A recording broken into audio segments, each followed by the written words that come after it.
বিশ্বনবী সাল্লাল্লাহু আলাইহি ওয়াসাল্লাম প্রতিদিন সকালবেলায় আল্লাহ তাআলার কাছে তিনটা বিষয় চাইতেন।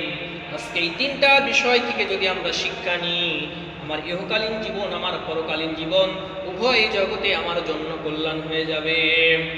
বিশ্বনবী সাল্লাল্লাহু আলাইহি ওয়াসাল্লাম প্রতিদিন সকালবেলায় আল্লাহ তাআলার কাছে চাইতেন উপকারী জ্ঞান। সেই নবী সাল্লাল্লাহু আলাইহি ওয়াসাল্লামের শিক্ষক ছিলেন স্বয়ং মুহাম্মদ, সেই শিক্ষক ছিলেন আল্লাহ তাআলা। সেই নবী আল্লাহর কাছে সকালবেলায় চাইতেন, আল্লাহুম্মা ইন্নী আসআলুকা ইলমান নাফিয়া, হে আল্লাহ তুমি আমাকে উপকারী জ্ঞান দান করো, আল্লাহ তুমি আমাকে উপকারী জ্ঞান দান করো। আজকে দুনিয়া জীবনে আমরা এটার গুরুত্ব বুঝি। অনেক মাস্টার্স পাস, অনেক পিএইচডি ডিগ্রিধারী, অনেক ইউনিভার্সিটির টিচার, যাদের পিতামাতা আজকে বৃদ্ধাশ্রমে আছে।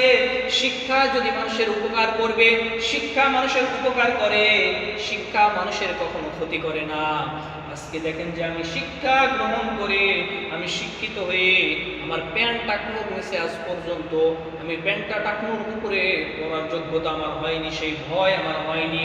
আজকে আমার পিতামাতাকে খেদমত করলে যে আল্লাহর সন্তুষ্টি, আজকে পিতামাতার অসন্তুষ্টি যদি হয়ে যায়, আমার আল্লাহ রব্বুল আলামিন অসন্তুষ্ট হয়ে যায়, এটা আমরা কখনো ভাবি নাই। যেই শিক্ষা আমার বোনের সম্পদকে, যেই শিক্ষা আমার ভাইয়ের সম্পদকে গ্রাস করার জন্য, গ্রাস করতে আমাকে বাধা দিতে পারেনি, যেই শিক্ষা আমার সন্তানদেরকে পরিপূর্ণভাবে আমার এই সম্পদের ভাগটাকে আমি ঠিকভাবে দিতে পারিনি, এই শিক্ষা কখনো প্রকৃত শিক্ষা নয়। যেই শিক্ষা আমার পিতামাতাকে বৃদ্ধাশ্রমে পাঠিয়েছে, যেই শিক্ষা আমার ধনী দরিদ্রের মাঝে বিভেদ করতে শিখিয়েছে, এই শিক্ষা কখনো শিক্ষা নয়। যেই শিক্ষা আমার রব আল্লাহ রাব্বুল আলামিনকে চিনাতে পারেনি, যেই শিক্ষা ফজরের সালাতের সময় হাইয়া আলাস সালাহ হাইয়া আলাল ফালাহ আস-সালাতু খায়রুম মিনান নাওম, ঘুম থেকে নামাজ উত্তম, এই শিক্ষা আমাকে আজ পর্যন্ত দিতে পারেনি, ওই শিক্ষা কখনো প্রকৃত শিক্ষা নয়। আজকে দুনিয়া জীবনে আমরা বলি পানির অপর নাম জীবন, কিন্তু কথাটা সম্পূর্ণ মিথ্যা। বিশুদ্ধ পানির অপর নাম জীবন।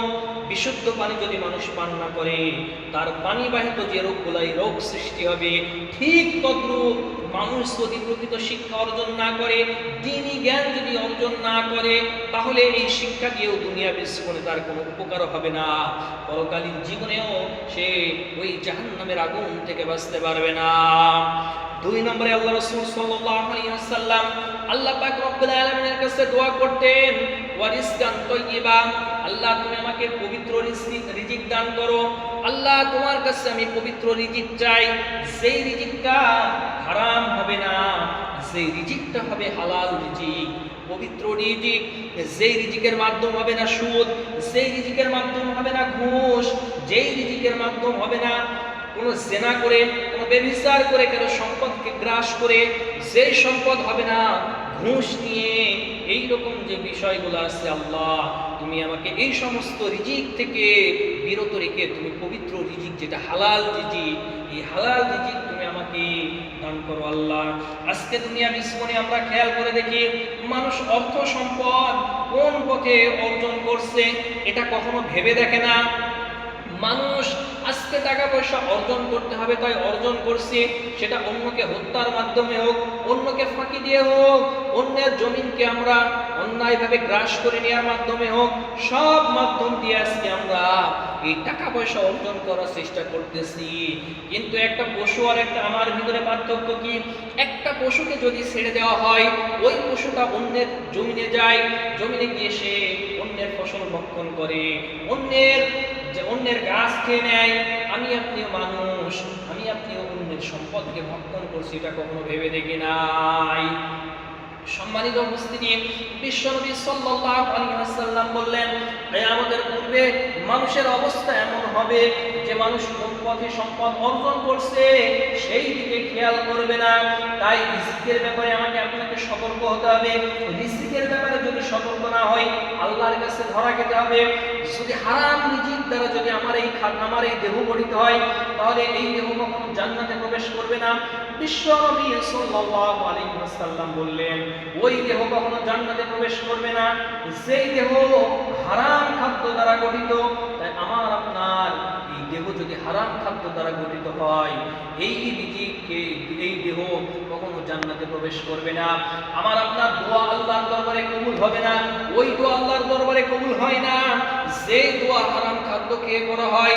তাই সর্ব অবস্থায় সার্বিক দিক যদি বিবেচনা করে দেখি, আমরা আমাদের হালাল রিজিকের গুরুত্ব এত, যেই জন্য রাসূল সাল্লাল্লাহু আলাইহি ওয়াসাল্লাম প্রতিদিন সকালবেলায় আল্লাহর কাছে দোয়া করতেন। 3 নম্বরে রাসূল সাল্লাল্লাহু আলাইহি ওয়াসাল্লাম আল্লাহর কাছে বলতেন, ওয়া আমালান মুতাকাব্বালান, আল্লাহ তুমি আমাকে কবুলযোগ্য আমল করার তৌফিক দান করো আল্লাহ। আজকে দুনিয়াবী জীবনে সব মানুষ যে যতটুকু পারে সালাত আদায় করে, সিয়াম পালন করে, কিন্তু এই ইবাদতটা আল্লাহর দরবারে কবুল হচ্ছে কিনা এই চিন্তা ভাবনা কোনো মানুষ করে না। সেই বিষয়টা খেয়াল করে দেখেন, আমার আপনার জ্ঞান যদি উপকারী জ্ঞান না হয়, আমার আপনার রিজিক যদি হালাল রিজিক না হয়, এই দুইটার সমন্বয় হচ্ছে ইবাদত। এই ইবাদত আল্লাহর দরবারে কবুল হবে না। আর যদি ইবাদত কবুল না হয়, আল্লাহর জান্নাতে যাওয়ার সুযোগ হবে না। তাই সম্মানিত উপস্থিতি, আজকের এই হাদিস থেকে আমরা শিক্ষা গ্রহণ করি, আল্লাহর কাছে দোয়া করি, আল্লাহ তুমি আমাদের উপকারী জ্ঞান দান করো, পবিত্র রিজিক তুমি আমাদের খাওয়া তৌফিক দান করো, এবং যে আমলটুকু তোমার জন্য, তোমার উদ্দেশ্য করি আল্লাহ, এই আমলটুকু তোমার দরবারে যেন কবুল হয়, সেই তৌফিক তুমি আমাদেরকে দান করো আল্লাহ।